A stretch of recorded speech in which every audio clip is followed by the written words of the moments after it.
Okay, guys. So now we'll start our session. Okay.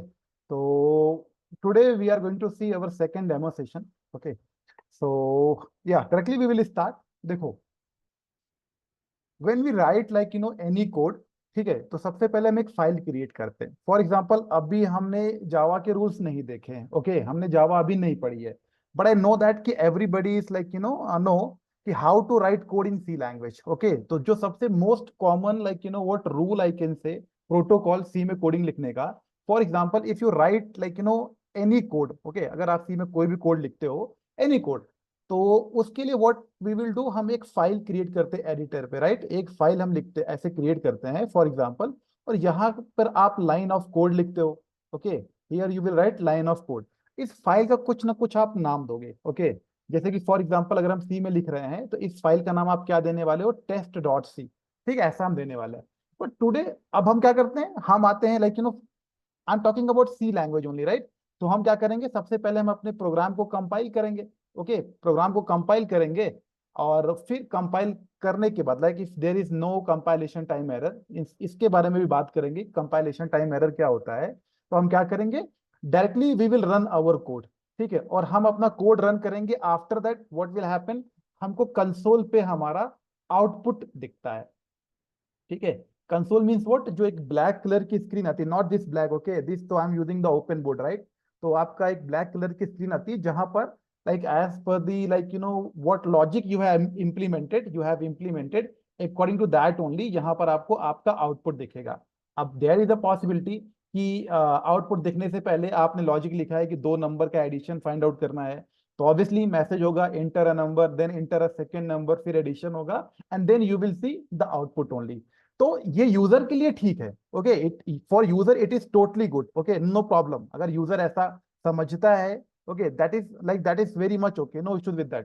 But as a coder, as a programmer, अगर हम इस step को देखें, तो जो आपने ये कोड क्रिएट किया, उसके बाद जो आपको यहाँ पर आउटपुट दिख रहा है, इसके बीच में मल्टीपल स्टेप्स इन्वॉल्व होते हैं. ओके, तो as a coder and as a programmer you should know कि भाई है क्या. ओके, दैट मीन्स कि इसके in between what are the steps जो हम परफॉर्म हम परफॉर्म करते हैं, या इंटरनली परफॉर्म होते हैं. ओके, या हमारा ऑपरेटिंग सिस्टम परफॉर्म करता है. राइट, तो इसके बारे में हम बात करेंगे. Okay, so no issues. Okay, तो उसके बारे में हम देखते हैं. तो जैसे कि again, okay, we will start again. भाई फॉर एग्जांपल, ओके, ये आपका रिकॉर्डिंग में आ जाएगा, नो इश्यूज. ठीक है, ये आपका रिकॉर्डिंग में आ जाएगा, थोड़ा इसको ध्यान से समझिएगा, because we have a very less space. Okay, we have very less space, so that is why I will try to create diagram in this space only. भाई देखो, सबसे पहले क्या होता है, अब रन करने की बात अलग है. रन करोगे आप कोड, तब आपका जो वेरिएबल वगैरह है ना, वो रैम में जाके मेमोरी उसको मिलती है. But at the starting only, for example आपने यहाँ पर एक कोड लिखा है. ठीक है, ये आपका यहाँ पर एक कोड है. Here you have written some statements, और I will say you have written some coding statements. ठीक है, दिस इज द फाइल. अब इस फाइल का नाम आपने क्या दिया है, इस फाइल का नाम आपने दिया एड डॉट सी. ठीक है, तो कहने का मतलब ये जो हमारा फाइल है, इसमें we have implemented our logic, कैसे दो नंबर का हम एडिशन करते हैं. ठीक है, ये करने के बाद सेकेंड स्टेप हमारा क्या होता है. भाई सेकेंड स्टेप हमारा ये होता है कि व्हाट, यहाँ पर हम I will use a software, a system software. अब सिस्टम सॉफ्टवेयर क्या होता है, हम इसके बारे में बात करेंगे, कंपाइलर. ठीक है, इसको हम जब कंपाइल करते हैं, ओके, तो कंपाइल करने के बाद यू नो दैट कि हमारा जो कोड है वो machine level language, machine language में कन्वर्ट हो जाता है. कहने का मतलब जीरो और वन के फॉर्म में कन्वर्ट हो जाता है, क्योंकि जो हमारा कंप्यूटर है, इसके बारे में भी आगे बात करने वाले, राइट, इन डिटेल. जो हमारा कंप्यूटर है, एवरीबडी नोस कि वो केवल बाइनरी लैंग्वेज को समझता है, जीरो एंड वन. ओके, तो अगर आपने जो कोड लिखा है, and everybody know this also know कि आपका जो कोड होता है वो हाई लेवल लैंग्वेज में लिखा हुआ होता है. हाई लेवल लैंग्वेज का मतलब क्या, इंग्लिश ओनली. राइट, तो कंप्यूटर को इंग्लिश तो समझ में आती नहीं है. ओके, तो कंपाइलर क्या करेगा, इसको कंपाइल करेगा और फिर कन्वर्ट करेगा कैसे, मशीन रीडेबल फॉर्मेट में, या कन्वर्ट करेगा कहां पर, मशीन लेवल लैंग्वेज में कन्वर्ट करेगा, या in another words I can से व्हाट, मशीन लैंग्वेज में कन्वर्ट करेगा, या बाइनरी लैंग्वेज में कन्वर्ट करेगा, या फिर हम कह सकते हैं जीरो या वन में कन्वर्ट करेगा. ओके, तो ऐसा अगर कुछ करता है, दैट मीन्स व्हाट, कि यहाँ पर अगेन, ठीक है, व्हाट विल हैपन, कंपाइलर इसको कंपाइल करेगा, फिर यहाँ पर अगेन एक फाइल क्रिएट होगी, ठीक है, वो मशीन लेवल लैंग्वेज में होगा। ये आपका इंग्लिश में था, यहाँ पर कुछ भी फॉर एग्जांपल 0 0 1 1 1 1 0 0 0, ठीक है, बाइनरी लैंग्वेज में ये आपका पूरा का पूरा कोड कन्वर्ट हो जाएगा, ठीक है, ये आपका बाइनरी लैंग्वेज में पूरा का पूरा कोड कन्वर्ट हो जाएगा। और यहाँ पर लाइक यू नो व्हाट, आपने जो यहाँ पर एड डॉट सी दिया है, तो इसको कंपाइलर क्या नेम देगा, इसको कंपाइलर नाम देगा एड डॉट ऑब्जेक्ट फाइल, ठीक है, ऑब्जेक्ट फाइल। डॉट ऑब्जेक्ट का मतलब क्या हुआ कि आपने जो अपना कोड, ठीक है, हाई लेवल लैंग्वेज में लिखा है, वो हमने कैसे कन्वर्ट कर दिया, वो हमने मशीन लेवल लैंग्वेज में कन्वर्ट कर दिया, ठीक है। तो क्या इसके बाद हमारा प्रोसेस हो जाता है? नहीं, बिल्कुल नहीं होता। ओके, दैट मीन्स कि आपने दो टर्म सुने होंगे, ठीक है, आपने कभी ना कभी एक टर्म सुना होगा जिसको हम क्या बोलते हैं, जिसको हम लिंकर बोलते हैं, जिसको हम लोडर बोलते हैं, ठीक है, और इसके साथ ओके आपने इंटरप्रेटर का भी नाम सुना होगा। right now we are discussing this example by taking okay by taking reference of C language only। अभी हम जावा की बात नहीं कर रहे कि जावा में कैसा प्रोसेस होगा ये, ओके। इंटरप्रेटर, अगर स्पेलिंग मिस्टेक है तो प्लीज आप चेक कर लेना। And another like you know most common name जो आपने coding like you know while learning the coding या कोडिंग करने के दौरान आपने डेफिनेटली सुना होगा, that is what compiler only. तो ये चार सॉफ्टवेयर हैं जहां पर आप कंपाइलर और इंटरप्रेटर का like you no meaning at least you know, ठीक है, पता है कि ठीक है भाई कंपाइलर क्या करता है, पूरे के पूरे हाई लेवल लैंग्वेज कोड को एक साथ कन्वर्ट कर देता है ऑब्जेक्ट कोड में। अब देखिए जो मैं आपको टर्म्स बता रहा हूं, एक्चुअली प्रॉब्लम क्या होती है, जब बच्चों को टर्म्स में क्लैरिटी नहीं होती है, then they will get what confusion only कि भाई ऑब्जेक्ट कोड का मतलब क्या होता है। ऑब्जेक्ट कोड मतलब nothing, okay, binary language code only, okay, 0 and 1 की बात हम कर रहे हैं। तो again I am saying what, compiler क्या करता है, कंपाइल करके हाई लेवल लैंग्वेज कोड को क्या कर देता है, ऑब्जेक्ट कोड में कन्वर्ट कर देता है, ठीक है। तो ठीक है, हमारा इंटरप्रेटर एंड कंपाइलर तब भी क्लियर है, but what is the role of linker and loader? Okay, again these are the software only, okay, these are the system software only. अब सिस्टम सॉफ्टवेयर क्या होते हैं, एप्लीकेशन सॉफ्टवेयर क्या होते हैं, आगे चल के इन डिटेल हम इसके बारे में भी बात करने वाले हैं when will start our syllabus. For now तो we are having what, we are having the demo session only, okay. तो yeah now coming back to the discussion only, okay, ये हमारा ऑब्जेक्ट कोड हो गया। अच्छा, अगर आपको याद हो ना, यहाँ पर हम रेफरेंस के लिए लिखते हैं, फॉर एग्जाम्पल आप भाई यहाँ पर अगर एड डॉट सी आपने यहाँ पे लिखा हुआ है, तो अगर हम टर्बो सी वाला सॉफ्टवेयर को याद करें, तो हो सकता है आपने यहाँ पर देखो, आपने यहाँ पर conio dot H header file भी लिखी होगी, ठीक है, आपने यहाँ पर studio dot H header file लिखी होगी। अगर आप स्ट्रिंग के कॉन्सेप्ट यूज कर रहे हो, ठीक है, अगर आप स्ट्रिंग के फंक्शनैलिटी या प्री डिफाइंड फंक्शन को आप यूज कर रहे हो, तो there is a very like you no high chance कि आपने यहाँ पर स्ट्रिंग डॉट एच का भी यूज किया होगा, ठीक है। And there is also chance कि अगर आपने स्क्वायर रूट फंक्शन का यूज किया होगा, तो आपने ये वाली हेडर फाइल भी यूज की होगी। अब भाई अगर देखो हर कोनियो में क्या है, कोनियो में गेट सी एच वगैरह जो हमारा फंक्शन होता था, जब हमारी स्क्रीन होल्ड नहीं होती थी, अगर किसी ने like you know not they are practising with modern application, okay, या modern editor of C language, तो फॉरगेट अबाउट द कोनियो, बाकी के एग्जांपल हम ले सकते हैं, studio dot h, string dot h, math dot h. तो इसकी भाई इसका कोई ना कोई पर्टिकुलर आप फंक्शन यूज कर रहे हो, वो फंक्शन भी क्या होता है, वो फंक्शन भी आपका हाई लेवल लैंग्वेज में लिखा हुआ होता है। तो फॉर एग्जांपल अगर आप कोई फंक्शन कोनियो डॉट एच का यूज कर रहे हो, तो भाई यहां पर कोनियो डॉट एच के लिए भी क्या होगा, कोनियो डॉट एच के लिए भी आपका ऑब्जेक्ट कोड क्रिएट होगा। कॉल तो आप करोगे, नो इश्यूज, कंपाइलर हमारा कोनियो के पास जाएगा, एक ना इमेजिनेशन को लाइक यू नो इमेजिनेशन करने की कोशिश करिए कि conio dot H header file, header file means nothing, library, एक फोल्डर जहां पर कुछ चीजें बना के रखी गई हैं, इसके पास आएगा, जो भी आप इसका फंक्शन यूज करो, वो फंक्शन हाई लेवल लैंग्वेज में लिखा हुआ है, but at the time of compilation only, क्योंकि this is the separate code, okay, compiler यहां पर जाएगा, इसको भी कन्वर्ट करेगा, ओके, कन्वर्ट करेगा किसमें, ऑब्जेक्ट कोड में, ठीक है, इसको भी कंपाइलर कन्वर्ट करेगा ऑब्जेक्ट कोड में।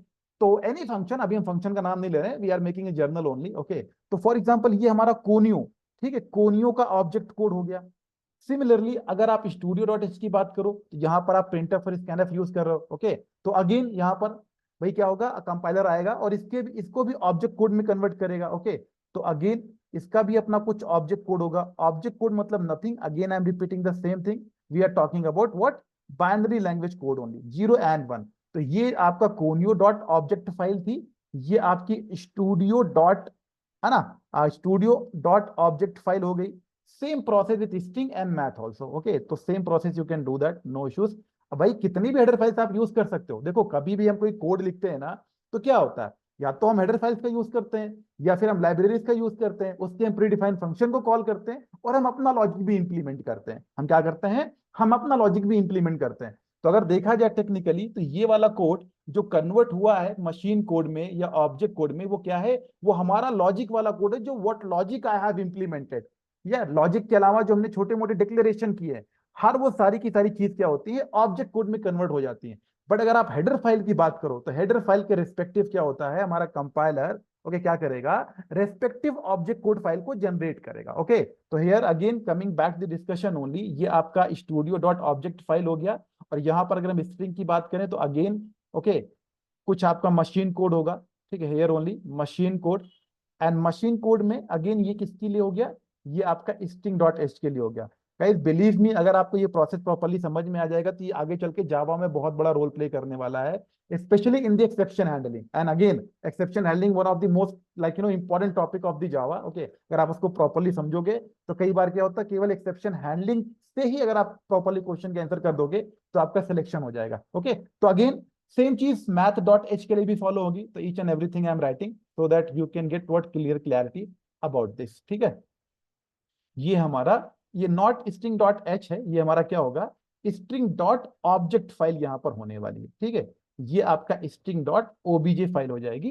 एंड लास्ट वाला हमारा क्या हो जाएगा, मैथ डॉट एच फाइल हो जाएगा। बट आप एक चीज देखिए भाई, जब किसी चीज का एग्जीक्यूशन होता है, ठीक है, जब किसी चीज का एग्जीक्यूशन होता है तो क्या होता है, अगर उसकी सेपरेट सेपरेट पार्ट है, ठीक है, अगर सेपरेट पार्ट है या वो एक साथ उसको मर्ज नहीं कर रहे हैं, तो क्या उसका एग्जीक्यूशन हो पाएगा, बिल्कुल नहीं हो पाएगा। ठीक है, अब यहां पर हम क्लियरली देख पा रहे हैं कि with respective conio studio string and math, जो भी प्रीडिफाइंड फंक्शन आप यूज कर रहे हो उसके लिए सेपरेट ऑब्जेक्ट कोड जनरेट हुआ है। ओके बट हमारा जो मेन क्या है, मेन ऑब्जेक्ट कोड क्या है, मेन ऑब्जेक्ट कोड हमारा यहां पर है।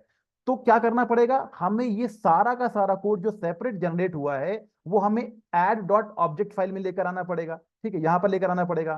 तो अब हम लेकर तो आ नहीं सकते, डेफिनेटली टास्क कौन करेगा, ये टास्क आपका करेगा लिंकर। ओके तो लिंकर का काम क्या होता है, ओके लिंकर का काम क्या होता है कि ये सारे के सारे code, okay so here I will write just a second, ये कोड भी आपका यहां पर आके ऐड होगा। ओके ये कोड भी आपका यहां पर आके ऐड होगा, ये कोड भी आपका यहां पर ऐड होगा, और ये कोड आपका यहां पर आके ऐड होगा।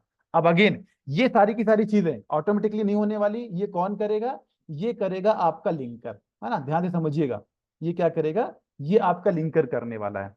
ओके अब अगर ये सारा का सारा कोड आके यहां पर ऐड हो गया तो डेफिनेटली ओके डेफिनेटली क्या होगा, आगे हम बढ़ते हैं तो ये जो ऑब्जेक्ट कोड था आपका, इसका जो साइज वो डेफिनेटली इंक्रीज होगा। ओके अगेन एक नया ऑब्जेक्ट कोड हमारा जनरेट होगा। Okay so here I can write 000, कुछ भी लिख दो आप, okay just for understanding only, 0000011, क्योंकि ऑब्जेक्ट कोड मशीन लैंग्वेज जैसा मैं बार बार बोल रहा हूँ ये आपका 0 और 1 में रहने वाला है। फॉर एग्जाम्पल ये हमारा लेंदी हो गया ना, अभी हम पूरा का पूरा तो नहीं लिख सकते एग्जैक्टली, ये पूरा का पूरा कोड यहाँ पर ऐड हो गया, तो हमारा जो नया ऑब्जेक्ट फाइल क्रिएट हुआ, जो जनरेट हुआ, that is what add dot object file, ये फाइनली जाके जनरेट हुआ। ओके तो लिंकर का काम कई बार ना इंटरव्यू में लोगों से पूछ लिया जाता है, and at that time they like are not able to explain भाई लिंकर हमारा काम क्या करता है। तो ओके तो before discussing about the linker I will like erase this, ये आपके रिकॉर्डिंग में आ जाएगा, डोंट वरी अबाउट इट। तो लिंकर का काम क्या होता है, जो आपके हेडर फाइल्स के रिस्पेक्टिव फंक्शन है, ठीक है, जो आपके लाइब्रेरी के रिस्पेक्टिव फंक्शन है, उसका जो ऑब्जेक्ट कोड अलग से जनरेट हुआ हुआ है, वो सारा का सारा ऑब्जेक्ट कोड हमें क्या करता है लिंकर, हमारे मेन ऑब्जेक्ट कोड में जाके ऐड करता है। ओके गाइस एनी डाउट, यहां तक क्लैरिटी है अबाउट द लिंकर, यस और नो, यस और नो?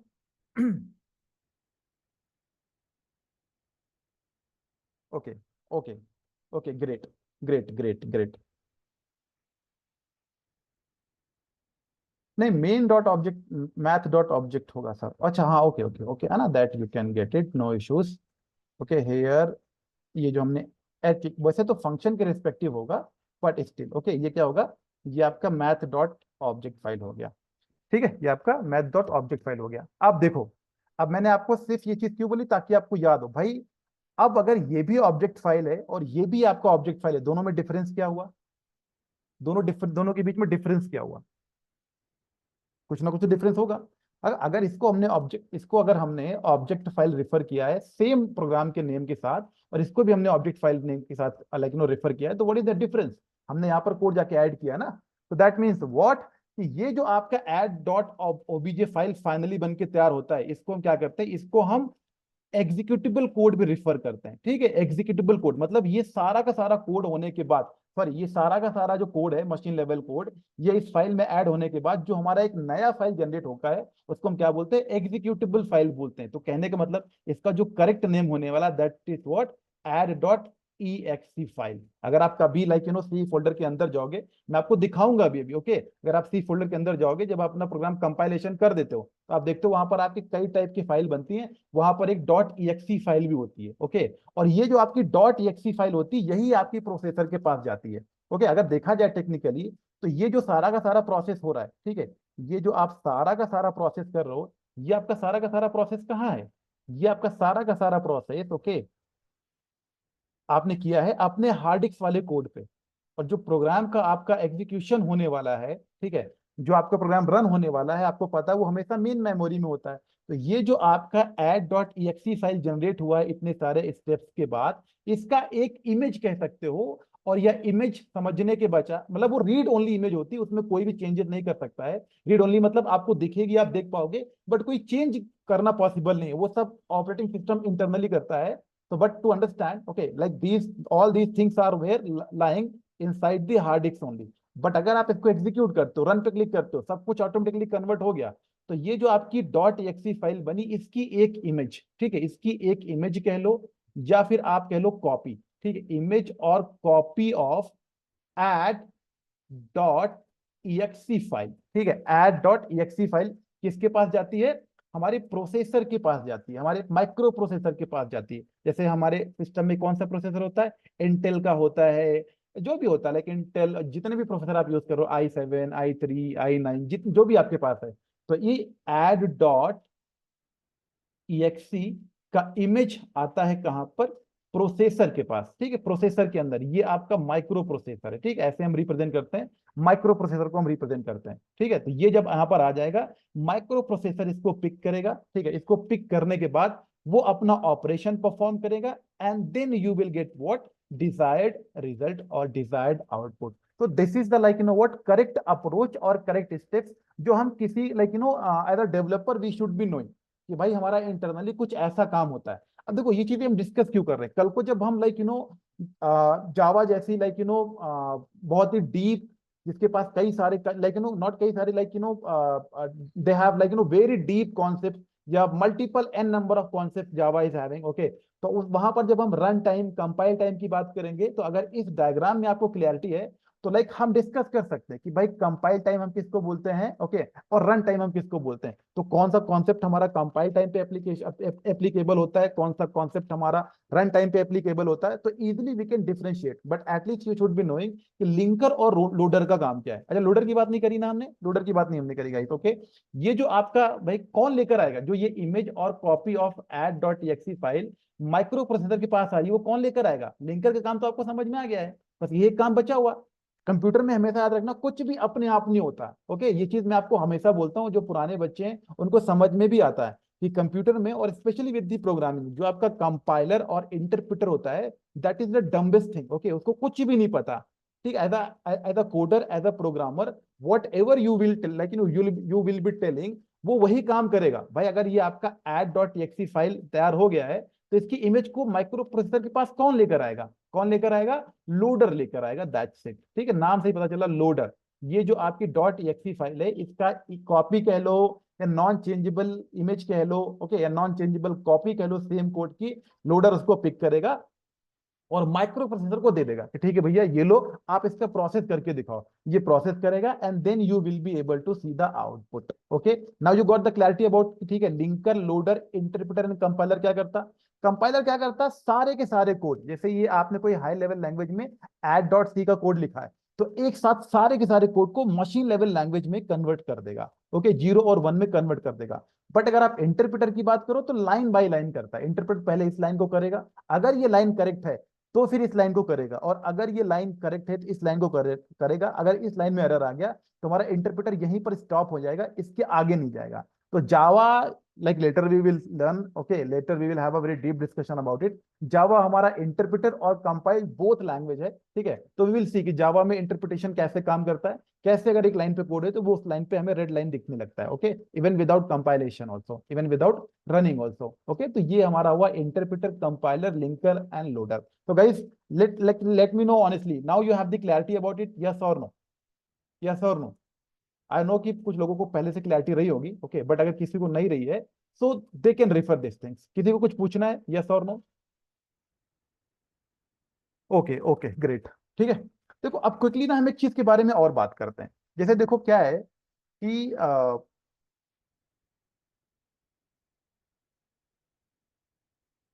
ओके, जनरली जो प्रॉब्लम स्टार्ट होती है ना, वो प्रॉब्लम कहाँ से स्टार्ट होती है? वो प्रॉब्लम स्टार्ट होती है लाइक यू नो व्हाट, कि चीजों को हम सही तरीके से ऑब्जर्व नहीं कर पाते हैं। भाई ये एग्जांपल मैं पहले भी बता चुका हूँ। फॉर एग्जांपल अगर कोई ह्यूमन बीइंग है, ठीक है, ये ये एक इंसान है, ओके, जिसको ना हिंदी और इंग्लिश आती है, ठीक है, हिंदी और इंग्लिश आती है।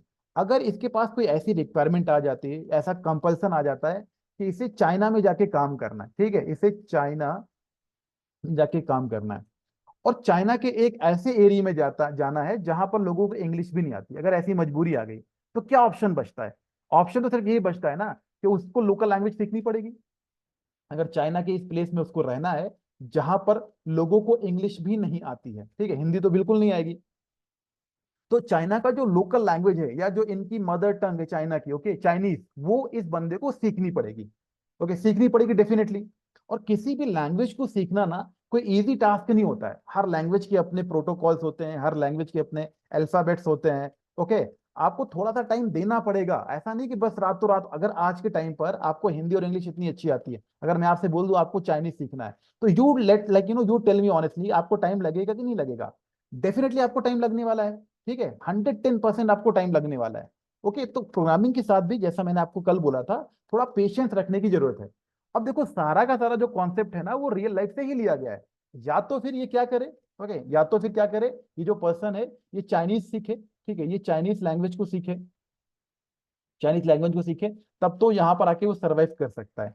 या फिर वो अपने साथ एक ट्रांसलेटर लेकर आए, ठीक है, या फिर वो अपने साथ एक ट्रांसलेटर लेके आए जो इसके साथ रहे। फॉर एग्जाम्पल ये इसका ट्रांसलेटर है, ये दोनों यहाँ इस प्लेस पे आके रहे। अगर ये वाला इंसान कुछ भी इंग्लिश में बोलता है, और ट्रांसलेटर को 110% चाइनीज आनी चाहिए, जिस जिस कंट्री में जिस एरिया में आप जा रहे हो उसकी लोकल लैंग्वेज ट्रांसलेटर को आनी चाहिए, राइट। तो ट्रांसलेटर क्या करेगा, जो भी ये बोलेगा, ये वाला इंसान बोलेगा, उसको ट्रांसलेट करके यहाँ लोकल में like you know what deliver करेगा, और फिर उसका जो रिस्पॉन्स होगा वो कन्वर्ट करेगा इंग्लिश में और इस इंसान को डिलीवर करेगा। अगर देखा जाए टेक्निकली, तो inside the computer system we are doing the same thing only, okay. भाई बहुत पहले क्या होता था, कोड हमारा मशीन लेवल लैंग्वेज में लिखा जाता था, पूरा का पूरा कोड 0 और 1 के फॉर्म में लिखा जाता था। अभी ये मत सोचना कि यहाँ पर फिनिश हो जाएगा ये टॉपिक, आगे चल के बहुत डिटेल में हम बात करने वाले हैं। तो 0 और 1 मतलब नंबर को याद रखना बहुत मुश्किल होता है। आपके मोबाइल में कितने नंबर्स होंगे? 500, 100, 200, 300। आपको नंबर किसी का याद नहीं रहता, आपको नेम याद रखता है। और नेम क्या है? Name is a symbol only, ठीक है। नेम क्या होता है? हमारा टेक्स्ट डेटा होता है। तो as comparison to number, text data क्या होता है? टेक्स्ट डेटा को हम इजिली याद कर पाते हैं। तो भाई धीरे धीरे जैसे कोडिंग आगे बढ़ती गई, लोगों को लगा कि यार नंबर्स में कोडिंग करना बड़ा डिफिकल्ट होने लगा है, तो उन्होंने असेंबली लैंग्वेज को फॉलो किया, जिसमें हम कुछ सिंबल्स का यूज करते थे, बट स्टिल वहां पर नंबर्स थे। बट नंबर हमेशा चीजों को कॉम्प्लिकेटेड करेंगे, तो उन्होंने क्या किया, ठीक है, आप हाई लेवल लैंग्वेज में कोड करिए, और अल्टीमेट तो उसको मशीन लैंग्वेज लैंग्वेज चाहिए ना, अल्टीमेट जो कोड है वो मशीन लैंग्वेज में कन्वर्ट होना चाहिए, 0 और 1 में कन्वर्ट होना चाहिए। तो after that what they did, कि आप अपना कोड हाई लेवल लैंग्वेज में लिखिए, और इसके साथ हम एक सॉफ्टवेयर यूज करेंगे, ट्रांसलेटर यूज करेंगे, कंपाइलर और इंटरप्रेटर, जो क्या करेगा, कोड को मशीन लेवल लैंग्वेज में कन्वर्ट कर देगा। Okay, I think you are getting the little bit idea. इसके बारे में deep discussion we will do, definitely will do, okay. ये हमारे सिलेबस का पार्ट है। तो गाइस यहां तक क्लैरिटी है, यस और no? Guys now we can go ahead, you have clarity? Okay okay great.